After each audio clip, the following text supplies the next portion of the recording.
Hello, and welcome to the third chapter in the 2023 M-STEP Test Administration Training for Building and District Assessment Coordinators. In this part of the training series, I'm going to go over the important tasks that need to be done when testing is over. First, I'm going to talk about handling your testing materials after testing. I'll talk about how to manage your secure materials, as well as what to do with the non-secure materials. Next, I'm going to discuss how to package your materials to get ready to send back to the scoring contractor. Although I'm going to include this information in this training, remember that you are going to need to rely on the Test Administration Manual, or the TAM, when the time comes to get things ready. The directions are very specific, and it's important that you follow each requirement. Then I will discuss the reporting of student test scores. There are reports that are available shortly after the student submits an online test, and there are final reports available later in the summer. I'm going to talk about the preliminary reports that become available within 14 hours of students submitting the test, and then I'll just briefly touch on the final reports. Next, we will discuss the important tasks that need to be completed in the secure site after the spring test administration windows have ended. These tasks may impact accountability calculations and reporting for your school, and as such can be critical for your review to correct any potential errors. We discussed them in this training. However, there's also information available about the individual tasks mentioned here on the Secure Site training page at www.michigan.gov/securesitetraining. Be sure to familiarize yourself with the resources and instructions posted under the Accountable Students and Test Verification section to help ensure that your school's student information and test results are accurate for any assessment and accountability reporting purposes they may be used for. In this next section, I will discuss handling test materials. This will include both secure and non-secure materials. There are some secure materials that don't have to be sent back to the scoring contractor, but can't just be left hanging around the school. These are the secure materials that have to be securely destroyed at the school or district. By securely destroyed, that means shredding the materials in such a way that they cannot be seen or put back together by anyone. If you're a school that tested only online, then secure materials for you are going to be limited to the printed test tickets and rosters and any used scratch paper and graph paper. Paper pencil schools have more secure materials than online testing, of course, but as far as secure materials that need to be destroyed, then we're talking about the used scratch and graph paper, L1 glossaries, that means the first language glossaries used by students learning English, and all of the rest of the secure materials in paper pencil testing have to be returned to the scoring contractor. Here's the table from the TAM that's going to be your most helpful guide when it comes time to prepare your materials after testing. There's a table for what to do with your secure materials and a separate table for what to do with materials that aren't secure. You'll notice that there's a column for what needs to be returned, a column for what schools keep, and what schools destroy. Of course, there's nothing in the schools keep column because secure materials cannot be kept hanging around the school or district. There are some materials in the non-secure table that I'll show you next that schools can keep. So things that have to be returned to the scoring contractor are, of course, the used answer documents, the special handling envelope if you have anything in the envelope. If you don't, then you can just destroy the special handling envelope. Don't save it because it won't work for next year. Then you've got all the test booklets that were sent to you, accommodated versions of the test that have to be sent back to. Accommodated versions of the test are things like reader script, braille materials, and large print, and the audio recordings, or if you have any video recordings or translated versions of the test. And then the listening recordings and scripts for ELA need to be returned to the scoring contractor. All of those materials are monitored and checked back in at the contractor, so we'll be counting to ensure that all of those materials that were delivered are returned. That's the reason why you want to make sure that you inventory your materials when you get them. If you have anything on your packing list that's not included in your shipment, then you need to let us know as soon as you get your materials. Don't wait for after testing and then you don't have what is expected to be returned. If you have any issues with your inventory, send an email to mde-oeaa@michigan.gov. Next, we have the secure materials that need to be destroyed. Test tickets and rosters, L1 glossaries for mathematics, and used scratch and graph paper all need to be securely destroyed after testing. Here's the table for non-secure test materials. Make sure you're reviewing the TAM as you get your materials ready so that you don't miss anything. Again, you'll notice there's a whole column that's empty here, the Return to MSTEP Contractor column. Of course, that's because non-secure materials don't need to be returned. Schools can keep test administration manuals, the test administrator's directions and manuals, the OEAA security compliance forms, and testing schedules. The security compliance forms and testing schedules have to be stored at the district for 3 years. The materials that you destroy are any unused answer documents and if you aren't using the special handling envelope. The deadline for returning those materials that the scoring contractor is expecting is May 10th.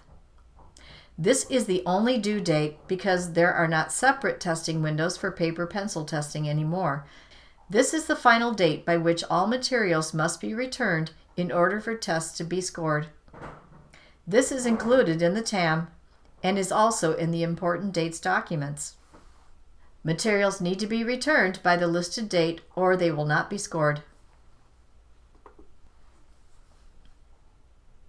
There's a diagram in the TAM that shows you how the materials need to be packaged when you're getting them ready to be returned. The answer documents are packaged by grade and then by content area. You can see in this image you'll package all of your grade 5 materials with science on the bottom, then social studies on top of that, then mathematics, and then ELA goes on top. You make these grade level stacks and then pack each grade level group, since there is only one test window. It will be in the order for the grades you tested. The highest grade on the bottom and lowest grade on the top. Then, if you have materials in the special handling envelope, that goes on top of that. Remember that with the packaging of these materials, you're going to need to keep referring back to the TAM to make sure it's followed correctly so that when it gets to the scoring contractor, everything is packaged the right way. Here I'm going to discuss reporting. I'm mostly going to focus on the preliminary reports since that's what will be available first. Then the final reports will be available later in the summer. More information about final reports will be available later this summer, so watch the spotlight and look for the interpretive guide to MSTEP reports once final reports are available.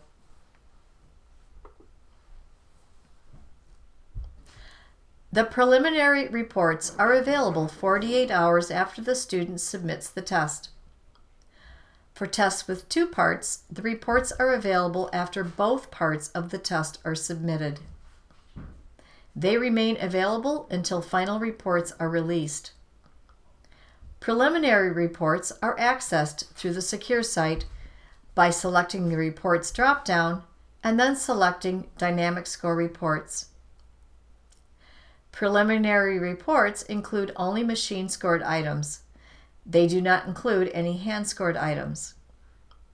More detailed information about the preliminary reports and the data in them will be available in the About This Report document that is provided in the Dynamic Score Reporting site. Preliminary scale scores will be used to determine the Read by Grade 3 indicator, which will be visible on the Grade 3 ELA preliminary reports. Preliminary scale scores include all of the machine scoreable items on the test, which for Grade 3 ELA means all of the items except the passage-based writing prompt. To determine students who meet requirements, need support, or are eligible for retention, MDE will use preliminary scale scores. You can see here, students scoring higher than 1271 will meet the requirements of the law.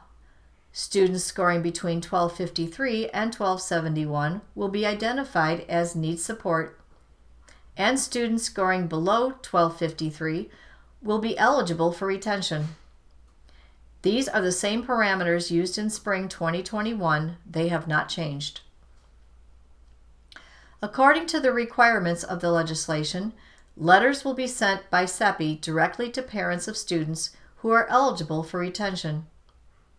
Be sure to monitor your preliminary reports as they come in so you are aware.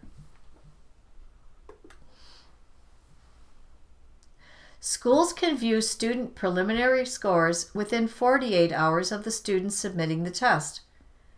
There is a Read by Grade 3 indicator on the Grade 3 ELA reports. We encourage you to monitor preliminary reports to identify students who are eligible for retention before parents receive their letters.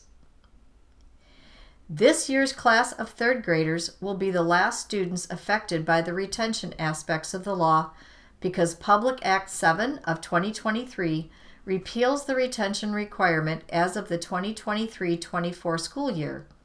For now, retention is still a requirement. Subscore data is available on the preliminary report, of course, based on preliminary data. You can see the Read by Grade 3 indicators listed here. This is where you should look to identify the students who have been identified as eligible for retention. As mentioned earlier, preliminary reports will remain available until final reports are released. Notice the embargoed data watermark across the report. It's important to remember that the spring 2023 preliminary reports and data are embargoed. Individual student results may be shared with parents. It is not permissible to share any preliminary student roster report results, including locally generated data, with community members or any external stakeholders. The preliminary student roster is for school and district use only and may not be shared with the public. Board meetings are considered open meetings. Therefore, the sharing of embargoed assessment results at these meetings is not allowed. Final reports typically become available in late August. Make sure you watch the spotlight. There will be announcements posted there when the final reports become available.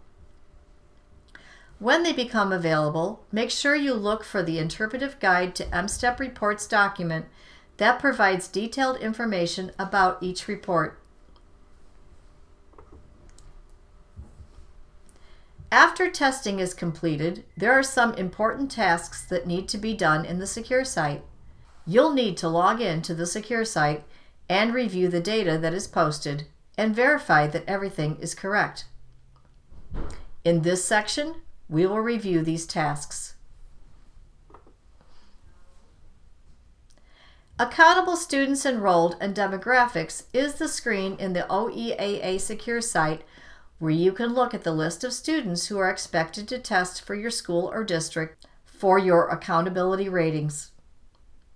The demographic information for students is also on this page. You need to go to the Accountable Students Enrolled and Demographics page to verify that the names and information are correct. This happens beginning May 27th.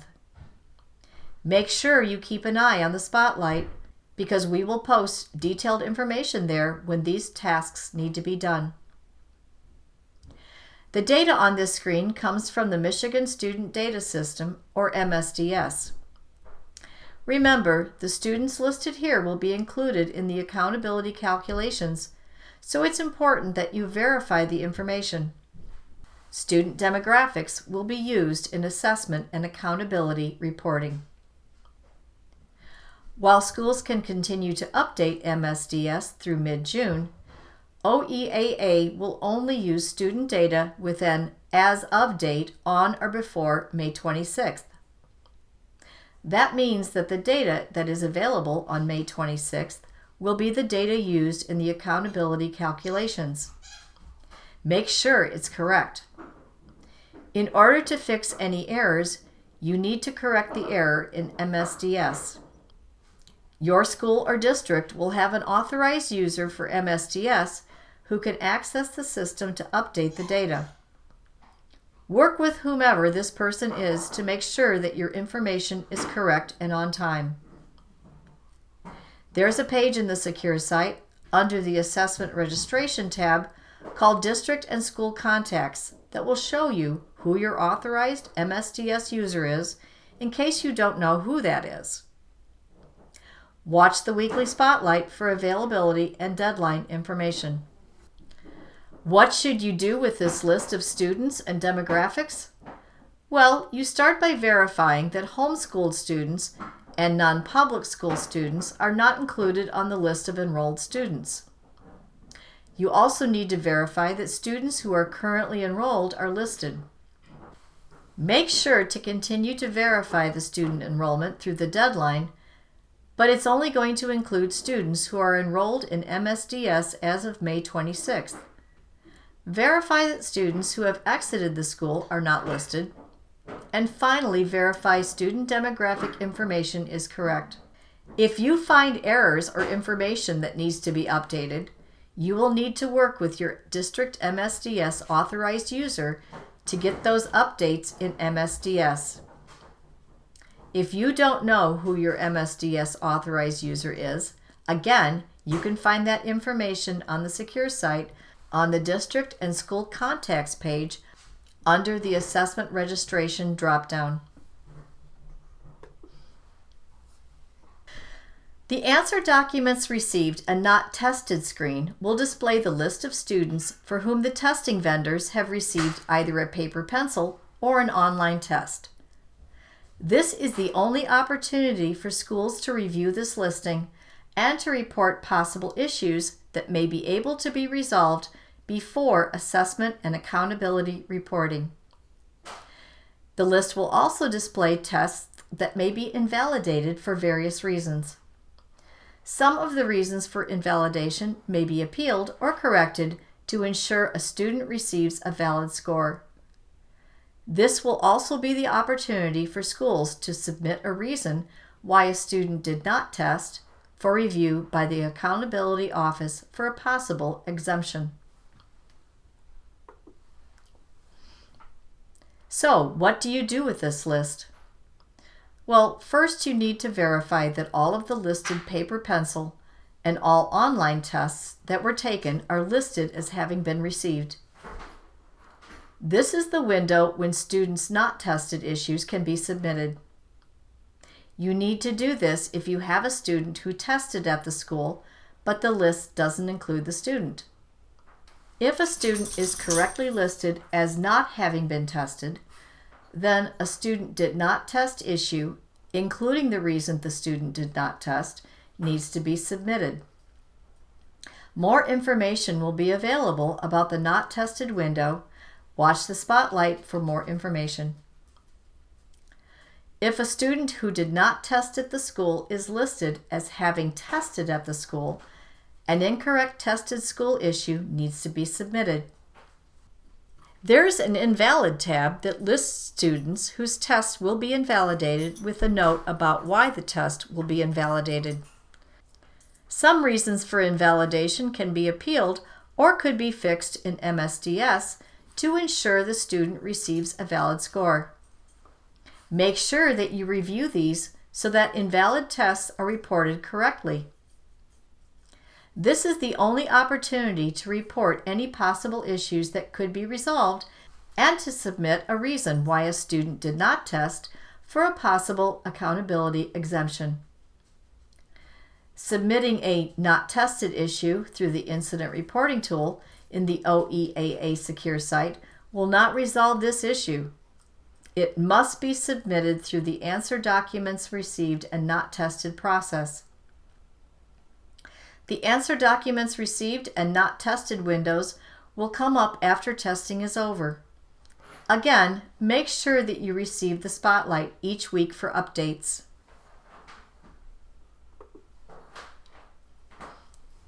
These are a few links that will be helpful as you go through these tasks after testing. First, the Best Practices MSDS Reporting Guide for Trouble-Free Accountability Data is a resource that will help you if you have any questions about MSDS reporting. Next is the Secure Site training page. This page has detailed instructions for each task that needs to be done in the Secure Site. It's a great resource, whether you're brand new to testing and need step-by-step instructions, or if you've been doing assessment for a while but just need a refresher for these once-a-year tasks. And then the link to the MSTEP webpage. A lot of resources are posted here, and it's organized into categories to help make it easier to find what you need. And here's our plug to make sure you're getting the spotlight in your email every Thursday. This is where we share important information from OEAA. If you haven't signed up for the spotlight yet, go to michigan.gov/MDE-spotlight to sign up.